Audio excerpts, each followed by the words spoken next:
Oh ini hasilnya, nah ini cabenya gendut-gendut, terongnya juga, wah keren banget ya. Cuaca ekstrim yang melanda di Indonesia tentunya berdampak pada hasil pertanian. Namun bagi para petani urban di kota Surabaya, ini proses pemupukan jadi salah satu tahapan yang sangat penting. Sebagian besar petani urban ini masih mengandalkan pupuk urea kimia agar kandungan nutrisi pada tanaman ini bisa terkontrol dengan baik. Nah, hasilnya bisa Anda lihat kan, ini semuanya bagus-bagus dan maksimal. Kira-kira bagaimana ya para petani urban di kota Surabaya ini menjaga kestabilan pangan untuk daerahnya? Sebagai kota metropolitan, tak mengherankan jika pembangunan begitu pesat di Surabaya. Gedung tinggi bertingkat hingga menjamurnya perumahan di kota ini membuat semakin sedikit lahan yang tersisa. Konsep urban farming atau pertanian perkotaan menjadi salah satu cara agar warga kota pahlawan tetap bisa bercocok tanam sekalipun di lahan yang terbatas. Kosagra Lestari menjadi salah satu kelompok tani di Surabaya yang berhasil memanfaatkan lahan mati menjadi lahan produktif.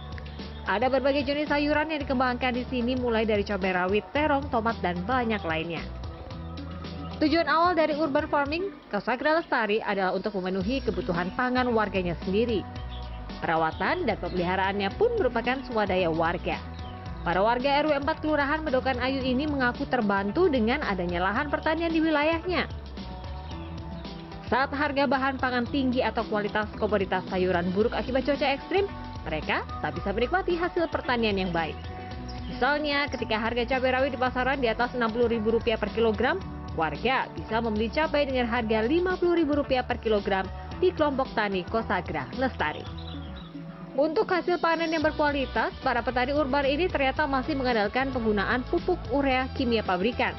Karena kandungan nutrisi untuk tanaman sudah tertakar dengan baik sesuai kebutuhan tanaman. Berarti ini semua yang di sini memang mengandalkan pupuk urea kimia juga berarti ya Mbak ya? Iya betul. Kita pakai pupuk kimia sama pupuk urea, tapi memang itu tidak 100% kita pakai kimia ya, kita utamakan yang organik. Kenapa kita pakai pupuk kimia ya? Karena pupuk kimia itu lebih terkontrol untuk kandungannya, N-nya, P-nya, K-nya. Dan itu juga akan sangat membantu ketahanan dari kualitas si tanaman tadi. Tapi memang karena harga pupuk kimia kan mahal ya, jadi kita memang lebih fokuskan ke pupuk organik. Oke, tadi sempat Anda singgung bahwa mempengaruhi kualitas. Seberapa besar sih mempengaruhi kualitas? Gini, pupuk organik itu kan kita kan bukan pupuk organik pabrikan ya, kita bikin sendiri. Kadang kita nggak tahu itu tadi kualitas N-nya itu berkurang, ada yang kadang kualitas N-nya bagus. Nah, itu kan juga mempengaruhi pertumbuhan tanaman, kayak kekurangan unsur nitrogennya atau apa, yaitu kita bantu dengan urea ataupun NPK. Menurut Frida, untuk 50 liter pupuk kimia harganya bisa mencapai Rp500.000. 50 liter pupuk biasanya bisa digunakan hingga lebih dari 4 bulan. Terkadang untuk efisiensi penggunaan pupuk kimia, ia juga mencampurkan dengan pupuk organik buatan sendiri. Namun tentu takaran nutrisinya tidak sebaik dengan pupuk pabrikan. Masalah pupuk nyatanya masih menjadi tantangan tersendiri bagi petani urban. Menurut dosen teknobiologi Upaya Artadana, kebutuhan pupuk untuk petani urban jauh lebih banyak dibandingkan dengan petani konvensional pedesaan. Sehingga untuk hasil panen yang maksimal, takaran dan kandungan nutrisi pupuk yang diberikan harus tepat. Karena bicara urban, biasanya kan lahannya terbatas. Ya, jadi sebenarnya dibandingkan dengan pertanian yang biasa yang dilakukan oleh para petani di pedesaan, maka pertanian urban itu biasanya membutuhkan pupuk yang lebih banyak. Karena kan dia harus ditanam pada lahan terbatas, jadi ketersediaan hara di tanahnya lebih sedikit. Nah, kalau kita bicara tentang jumlah tanaman, ya. Jadi kan karena tanaman yang ditanam lebih padat, ya, jadi kebutuhan pupuk itu menjadi lebih lebih dominan pada pertanian urban dibandingkan pertanian konvensional di pedesaan. Di Surabaya, data Dinas Ketahanan Pangan dan Pertanian mencatat ada 153 kelompok tani urban farming yang dibina. Hasil pertanian urban farming ini tidak hanya untuk memenuhi kebutuhan keluarga warga saja, namun juga bisa dijual di lingkungannya.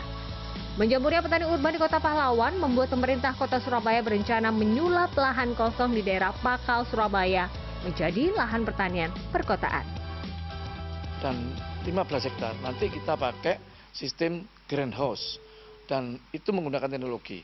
Bisa pakai buah, bisa pakai sayuran yang tentunya bisa menyesuaikan iklim tropis di kota Surabaya.